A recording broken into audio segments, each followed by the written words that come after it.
जय हिंद दोस्तों। आज हम लोग देखेंगे राजनीतिक विज्ञान का चैप्टर नंबर 2।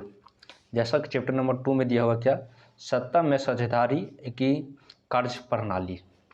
तब चलते हैं हम लोग फर्स्ट नंबर क्वेश्चन से। फर्स्ट नंबर क्वेश्चन क्या कहता है? 1 नंबर क्वेश्चन, संघ राज की विशेषता नहीं है। संघ राज की विशेषता नहीं है तो आपका ए क्या देता है? लिखित संविधान होना चाहिए या नहीं है। बी क्या था क्या आपको? शक्तियों का विभाजन।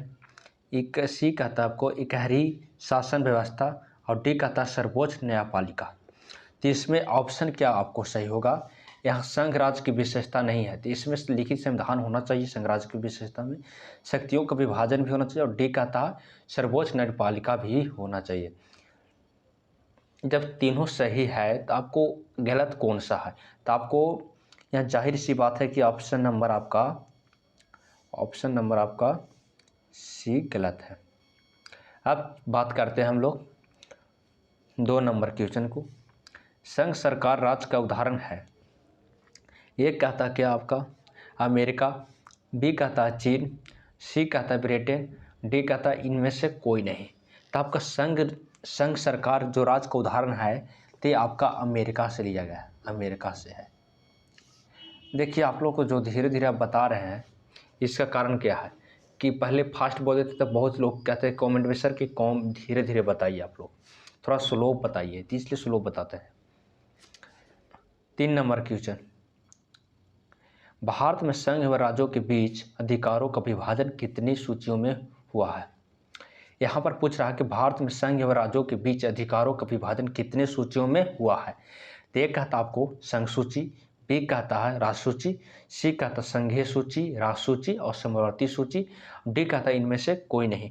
तो आपका पता होना चाहिए कि संघीय राज्यों का विभाजन हुआ 3 बार, 3 में, एक संघ सूची, राज्य सूची और समवर्ती सूची। अब चलते हैं हम लोग 4 नंबर क्वेश्चन की ओर। सत्ता में साझेदारी सही है क्योंकि, यहाँ पर आप चलते हैं। एक कहता आपका ये विविधता को अपने में समेट लेती है। बी कहता देश का एकता को कमज़ोर कर देती है। सी कहता है फैसले लेने में देरी कराती है। डी कहता विभिन्न समुदायों के बीच टकराव को कम करती है। तो आपका ऑप्शन नंबर डी होगा, ऑप्शन नंबर डी होगा। अब बात करते हैं हम लोग 5 नंबर क्वेश्चन, मैंने 5वां नंबर क्वेश्चन, संघवाद लोकतंत्र के अनुकूल है क्योंकि। ऑप्शन ए क्या कहता है, इसको देखेंगे पहले। संघीय व्यवस्था केंद्र और सरकार की शक्तियों का सीमित करती है।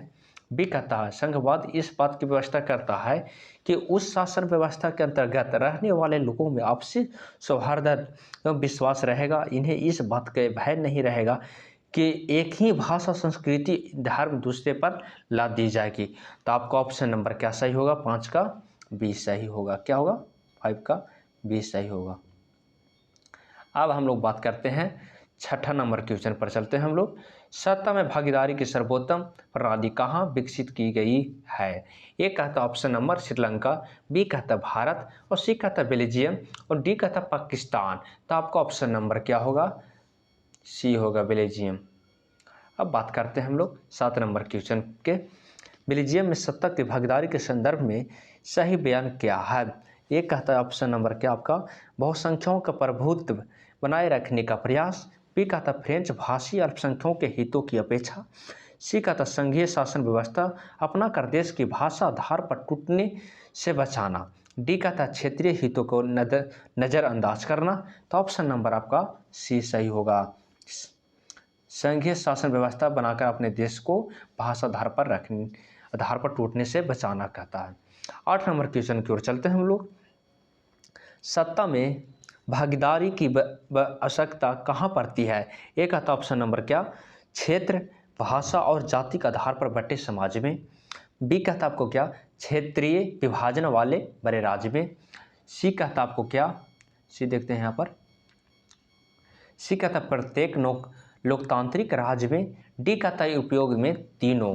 तो आपका ऑप्शन नंबर क्या होगा सही? आपका ऑप्शन नंबर क्षेत्र, भाषा और जाति में के आधार पर बांटने के समाज में, आपका ए सही होगा। अब बात करते हैं हम लोग 9 नंबर क्वेश्चन की ओर। 9 नंबर क्वेश्चन क्या कहता है कि संघीय व्यवस्था में सरकार होती है।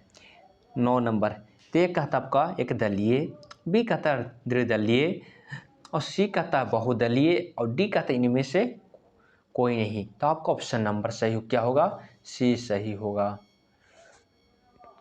अब बात करते हैं हम लोग लोकसभा में निर्वाचन हेतु कुल सीटों की संख्या कितनी है। तो आपका ए कहता है 542, बी कहता है 544, सी कहता है 543 और डी कहता है 545। तो ऑप्शन नंबर आपका सही कौन सा होगा, सी आपको सही होगा, 543 होगा। अब बात करते हैं हम लोग 11 नंबर क्वेश्चन को। समवर्ती सूची में रखा जाता है क्वेश्चन के, ए कहता है राष्ट्र को, बी कहता है केंद्र और राज्य दोनों के, सी कहता है केंद्र को और डी कहता है आपको क्या, इनमें से कोई नहीं, डी कहता है। तो 11 को हम लोग यहाँ पर समवर्ती सूची की बात कर रहा है तो केंद्र एवं राज्य दोनों के रखा जाता है। तो आपका ऑप्शन नंबर क्या होगा, बी सही होगा।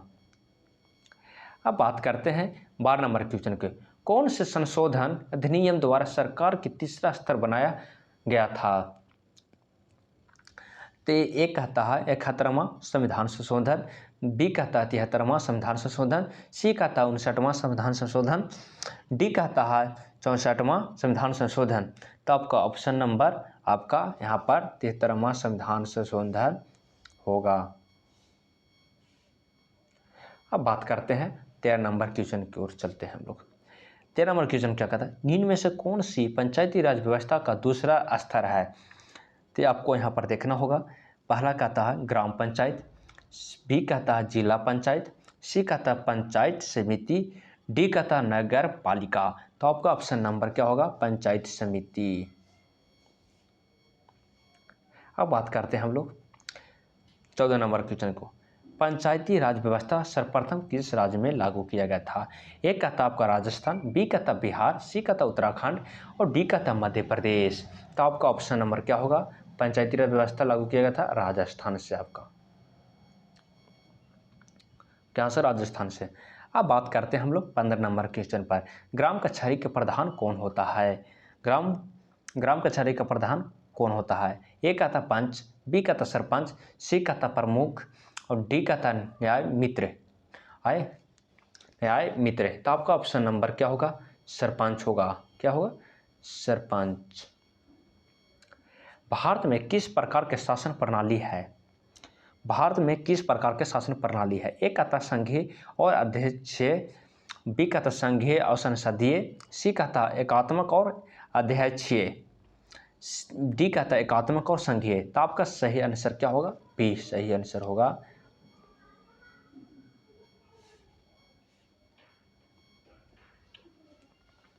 अब बात करते हैं हम लोग 17 नंबर क्वेश्चन के, बिहार में पंचायती राज व्यवस्था का कार्यकाल कितना होता है।